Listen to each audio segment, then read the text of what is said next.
ঈদ মুবারক। ঈদ নিয়ে blog video অনেকেই দেখতে চেয়েছেন, কিন্তু অলসতার কারণে এটির এডিটিং শেষ করতে আমি অনেকটা সময় নিয়ে ফেলেছি, এর জন্য আমি দুঃখিত। গ্রামে সাধারণত কিভাবে ঈদ উদযাপন করা হয় তার একটি ছোট্ট নজির দেখতে পারবেন এই ভিডিওতে। তো চলুন ভিডিওটি কন্টিনিউ করা যাক। আসলে ঈদ পালন করা উচিত না আমার মতে, যেহেতু সৌদি আরব করছে সেই ক্ষেত্রে আমরা করতে পারি না, কারণ আমরা এখনো চাঁদ দেখিনি।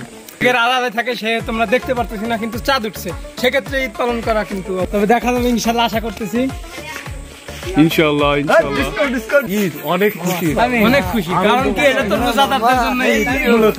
বাজি ফুটায় আগুন, খেলার পালার উপর আগুন ধরে তা বাজি কিন্তু ফুটানো উচিত না, তোমাদের কি রায়? আসলে এগুলো তো উচিত না, পোলাপান্না মানতেছে না, এর সমস্যা। রাইট। তোমার কেমন লাগতেছে, তোমার অনুভূতি কি? আমার কিছু বলার নেই ভাই। বলো বলো। কালা দৌড় মারো না।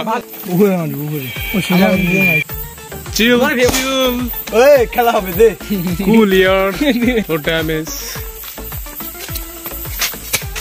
ও মাই গড।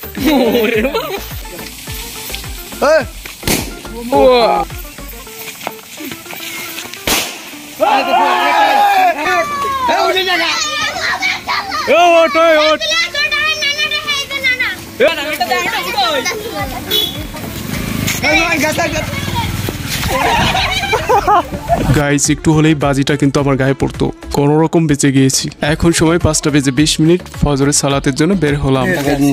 ঈদ মোবারক। ঈদের সালাত হচ্ছে ওয়াজিব, ওয়াজিব থেকে উত্তম হচ্ছে ফরজ, তাই তো প্রথমে ফরজ আদায় করলাম।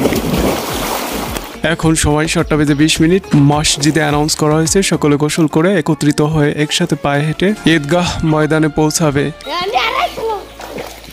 প্রতিটি ঈদে এই পুকুরটাতে আমরা একত্রিত হয়ে অনেক মানুষই গোসল করি, কিন্তু এবার একটু শূন্য শূন্য লাগছে।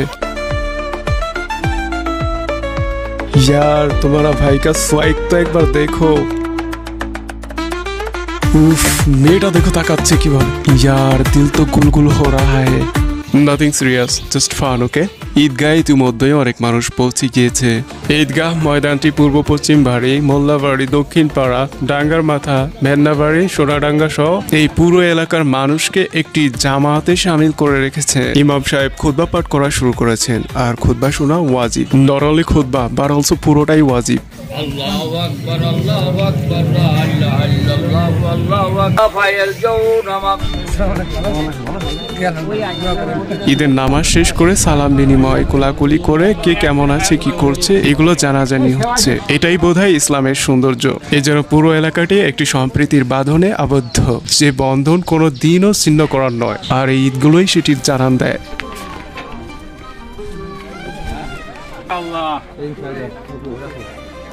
যাদের আপনজনেরা গহীন অন্ধকার কবর শায়িত আছে, তাদের জন্য তাদের আপনজনেরা চোখের জল ফেলে তাদের আত্মার মাগফিরাত কামনা করে দোয়া করছেন, যাতে তারা এই কবরে শান্তি এবং জান্নাত লাভ করতে পারে। জামাত শেষে বাড়িতে যাওয়ার পথে অনেকে আমন্ত্রণ জানাচ্ছে তাদের বাড়িতে দাওয়াত খেতে। ঈদের সাধারণত সেমাই, পায়েস, নুডলস, ফিরনি, পোলাও, গরুর গোশ ইত্যাদির মাধ্যমে মানুষকে আমন্ত্রণ জানিয়ে দাওয়াত করা হয়। গত কয়েকটা ঈদের তুলনায় এটি ছিল আমার কাছে সব থেকে সেরা ঈদ। আশা করছি এই ছোট্ট ব্লগটি তোমাদের অনেক ভালো লেগেছে। যদি ভালো লেগে থাকে তাহলে একটি লাইক এবং সাবস্ক্রাইব করতে ভুলবে না। আজকের মতো এখানেই শেষ করছি। Bye bye, tata.